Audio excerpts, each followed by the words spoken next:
Shalom dan puji Tuhan saudara atas kebaikan Tuhan pada setiap kita, sehingga pagi ini dengan izin Tuhan kita boleh bangun dengan benar sehat, pikiran cergas dan semangat yang berkobar-kobar untuk melayani Tuhan.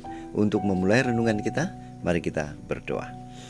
Bapa Syurgawi, terima kasih atas kebaikan-Mu karena bersama dengan kami sementara kami mendengar dan mempelajari firman Tuhan.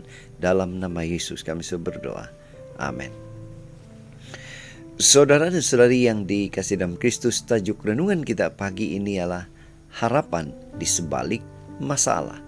Bagaimana orang percaya memandang masalah yang hadir dalam hidup?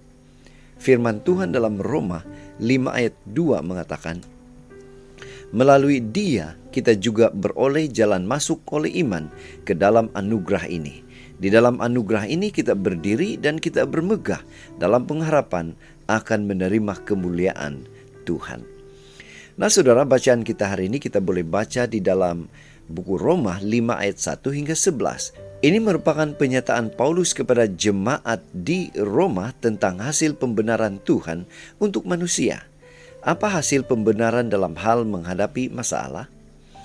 Sebuah ilustrasi.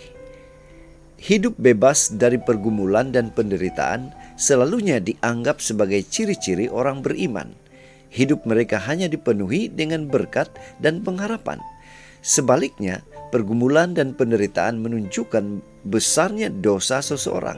Semakin besar dosa yang diperbuat, semakin banyak pergumulan yang dihadapi. Apakah kenyataan ini benar? Apa kata Alkitab tentang hal ini?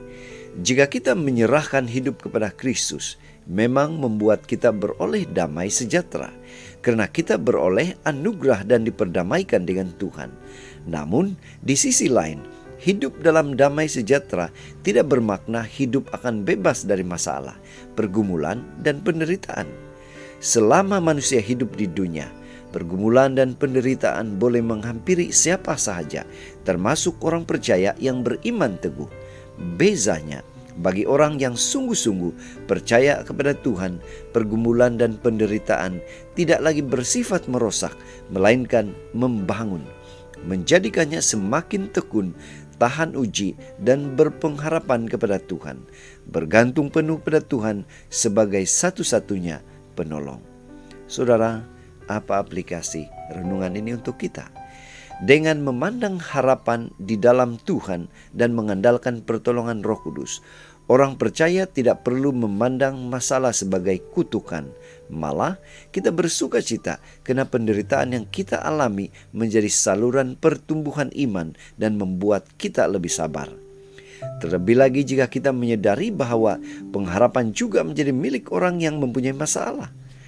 Bukankah jika kita renungkan, akan kita fahami bahwa masalah adalah jarak antara harapan dengan kenyataan? Dengan demikian, harapan pasti ada di sebalik masalah. Itu sebabnya pada pagi ini, mari kita ingatkan diri kita bahwa harapan pasti ada di sebalik setiap masalah atau pergumulan yang kita hadapi. Inilah doa dan harapan kita saudara. Mari kita bersyukur, kita berterima kasih kepada Tuhan karena Dia hadir dan memberikan kekuatan, kemampuan kepada kita untuk selalu percaya bahwa ada harapan dari setiap pergumulan yang hadir dalam hidup kita. Mari saudara, kita tetap setia, tetap semangat, tetap positif, tetap sehat sampai Maranatha. Tuhan memberkati kita. Kita berdoa.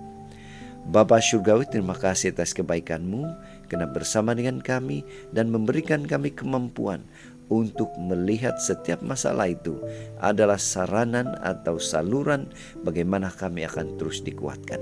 Dalam nama Yesus kami berdoa. Amin.